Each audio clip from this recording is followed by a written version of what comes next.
Hey everyone, Chris here from IELTSadvantage.com. Thank you very much for tuning in. I was doing a Zoom session with my VIP students, with my VIP speaking students. And in those Zoom sessions, we have like 20 or 30 students, and it's like a virtual classroom and we can chat to each other. And I was listening to a lot of their part 3 answers and giving them feedback on it. And about a third of the students were making this mistake. And this mistake is the most common mistake that I hear in speaking part 3. And it's also the mistake that can, if you fix this mistake, it can really improve your performance. So what I'm going to do now is I'm going to state a question. So the question is, what are the drawbacks of working from home? So typical part 3 IELTS speaking test question. What are the drawbacks of working from home? And I'm going to give you 2 performances. One from a student who is making this mistake and one from a student who is not making this mistake. And I want you to try and think about what the mistake is and how it might affect your overall performance. And then we'll talk about it a little bit, and then I'll talk about how it affects your fluency, your coherence, your grammar, your vocabulary, and maybe even your pronunciation, but definitely the first 3. Okay, so the question is, what are the drawbacks of working from home? So this is student A, all right? So student A would say, I think the first drawback is being less productive. You don't get as much stuff done if you work from home. And then you also need a lot of discipline. So you're not as disciplined when you're working from home as opposed to working in an office. There are also lots of distractions at home. So there's like TV, and you can go to bed and all these different things at home. And also, you're not really connected to your co-workers. So if you're working from home, you're not in the office, you're not talking to anybody. And you might even lose out on a chance for promotion because your boss or the management of the company might not be able to see your work or see you working hard. And so what else?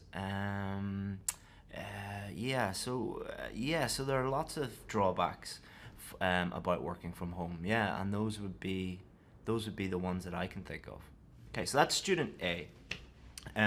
So let's compare that with student B. I'm not saying student A is better or worse than student B. I just want you to compare and think about it. Okay, so student A is asked the question, the exact same question. What are the drawbacks of working from home? Okay, so I think the first drawback of working from home is you're going to be less productive. And there's something called Parkinson's law. I don't know the law exactly, but Parkinson's law states that the amount of time that it takes to complete a task fills the time allocated to it. In other words, the more time you give to something, the less productive, the less efficient you become.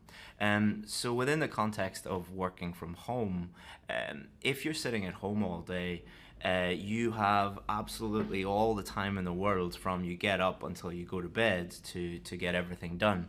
Therefore, you become less efficient. If you compare that to working in an office where naturally you're going to be working from 9 to 5, 9 to 6, or 10 to 8, or whatever it is, there is a boundary, there is a limit to the amount of time you're going to spend in the office. And by limiting the time, you're increasing the efficiency of your work. For example, I used to work from home, and I would get up at, say, 8 a.m. and I would work all day until like 9 p.m., 10 p.m.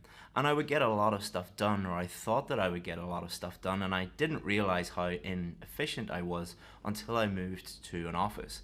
And I would get all my work done before lunchtime, and the same amount of work that I would get done all day. And I think it was because I had other people needing my time, and there were restrictions on my time. Therefore, I got a lot done. Another way of describing it is a lot of students, when they're doing their coursework, they'll often procrastinate and put off their assignments until like the week before, or the day before, or the night before even, and they manage to get it all done. Whereas other students who give themselves like 3 months might get the same amount of work done in a 3-month period because they allocated that amount of time to it. So I think that is the main drawback of working from home. So as you can see, two very, very different answers.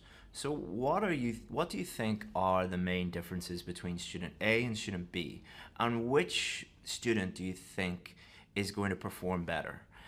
So have a little think about that. Put it in the comments below the video. It's always good to, instead of passively sit back and watch these videos, is to actively engage in them and try and engage your brain, and commenting and thinking about the video really does help you learn from them. So the main differences between student A and student B are something I call listing.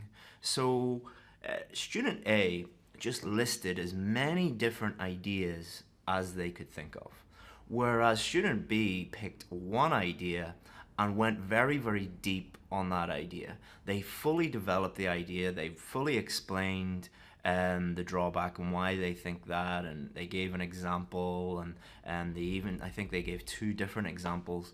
So think about it this way.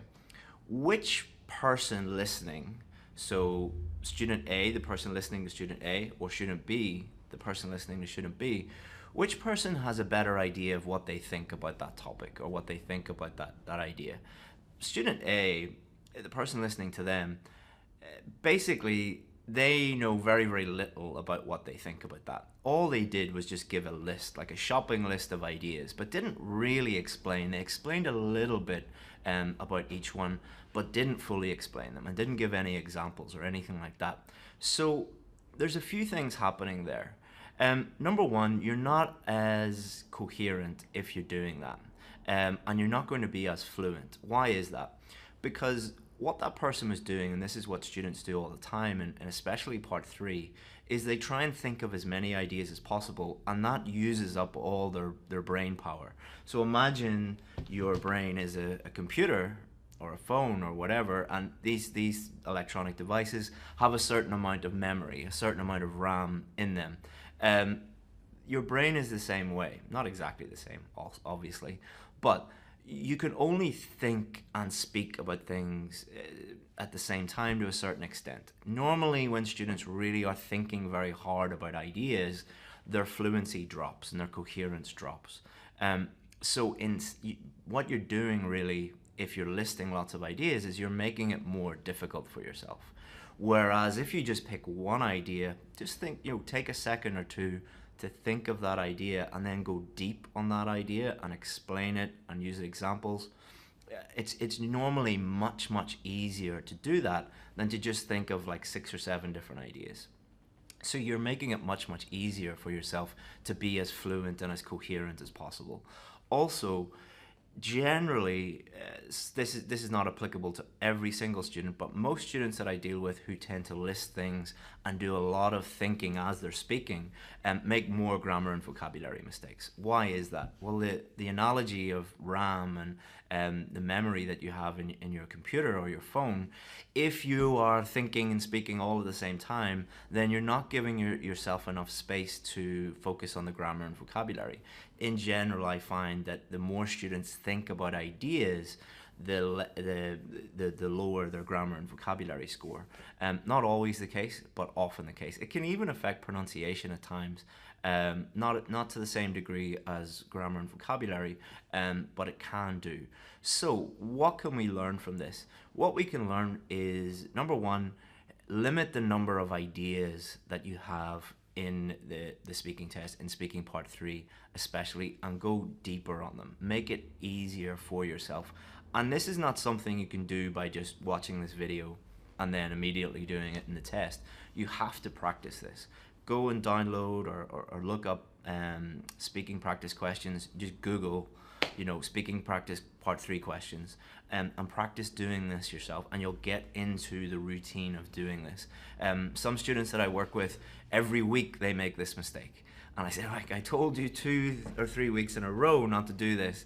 Did you not practice it? And the ones that keep making this mistake don't practice. The ones that do fix this mistake are the ones that practice and the ones that improve. So it really is going to improve your performance if you do that. It's much easier, and it's all about, like what this says, if you can see it, keeping it simple.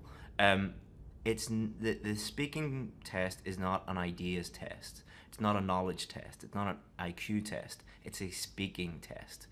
So give yourself every opportunity to show the examiner how good you are at speaking English, not limiting yourself by thinking of 17 different ideas. Just make it as easy as possible for yourself. Hope you enjoyed that video. Let me know what you think in the comments, and I'll see you soon. Bye-bye.